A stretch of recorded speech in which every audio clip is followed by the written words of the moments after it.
Hello. ഞാനേ നേരത്തെ പറഞ്ഞിരുന്നില്ലേ ഞങ്ങൾക്ക് ഒരു മുയലും കുഞ്ഞുണ്ടായിരുന്നുവെന്ന്. ഇപ്പം ഞാൻ അവനെക്കുറിച്ചൊരു ചെറിയ കാര്യം പറയാവേ. അവനെ നമ്മൾ കതക് തുറന്നാൽ ഉടനെ അവൻ മുറ്റത്തോട്ട് ഓടിപ്പോണം. ഓടിപ്പോയി അവിടെ എല്ലാം ഒന്ന് കറങ്ങണം. എന്നിട്ട് ഈ അടുത്തുള്ള ഫെൻസിൻ്റെയൊക്കെ ഇടയ്ക്ക് എന്തെങ്കിലും ഒരു കുഴിയുണ്ടെങ്കിൽ അവൻ രക്ഷപ്പെടാനായിട്ട് നോക്കുമായിരുന്നു. രക്ഷപ്പെടാനല്ല, അവനപ്പുറം ഒന്ന് കാണാൻ വേണ്ടിയുള്ള ഇൻട്രസ്റ്റ് കൊണ്ടായിരുന്നായിരിക്കാം അവൻ അവിടെ എല്ലാം ഒന്ന് പോകണമെന്ന് തോന്നുമായിരുന്നു കേട്ടോ. അങ്ങനെ ഞങ്ങൾ അവിടെ എല്ലാം നല്ല വലയൊക്കെ വെച്ച് കെട്ടി പുറത്തു പോകാൻ പറ്റാത്ത വിധമൊക്കെ അവനെ ആക്കി. പക്ഷേ ഞാനൊരു കാര്യം നോട്ട് ചെയ്തത്, അവൻ എപ്പോഴത്തെ പോയാലും നമ്മൾ അകത്ത് കയറുമ്പോഴത്തേക്ക് പുള്ളിയും ഓടി വന്ന് കയറും. അവനറിയാം ഇവരില്ലാതെ അവൻ്റെ ഒരു പരിപാടിയും നടക്കത്തില്ലെന്നുള്ളത്.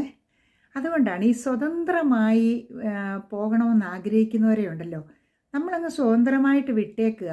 അത് നമ്മുടെ ആണെങ്കിൽ അത് തിരിച്ചു വരിക തന്നെ ചെയ്യും കേട്ടോ. അതിനെ നമ്മൾ പിടിച്ചു വെച്ചിട്ടെങ്ങും ഒരു കാര്യമില്ല. അവർക്ക് സ്വതന്ത്രമായി നടക്കണമെന്ന് തോന്നുമ്പോഴത്തേക്ക് അവർ പോകും. എന്നാൽ അവരൊരിക്കൽ മനസ്സിലാക്കും, എനിക്ക് പോകേണ്ടുന്ന ഇടം ഞാൻ നേരത്തെ കണ്ടുവച്ച ഇടം തന്നെയാണല്ലോ എന്ന് കേട്ടോ. അങ്ങനെ ആരും അതിൽ വിഷമിക്കേണ്ട. മനുഷ്യജീവിതങ്ങളും ഇങ്ങനെയൊക്കെയാണ്. അവർക്കും ഇടയ്ക്കൊക്കെ ഒന്ന് കൂട് വിട്ട് ഓടിപ്പോണമെന്നും ഒക്കെ തോന്നും. പക്ഷേ അവർ റിയലൈസ് ചെയ്ത് നമ്മുടേതാണെങ്കിൽ അവർ തിരിച്ചു വരിക തന്നെ ചെയ്യും. ശരിയല്ലേ ഞാൻ പറഞ്ഞത്? ഒന്ന് നോക്കണം കേട്ടോ.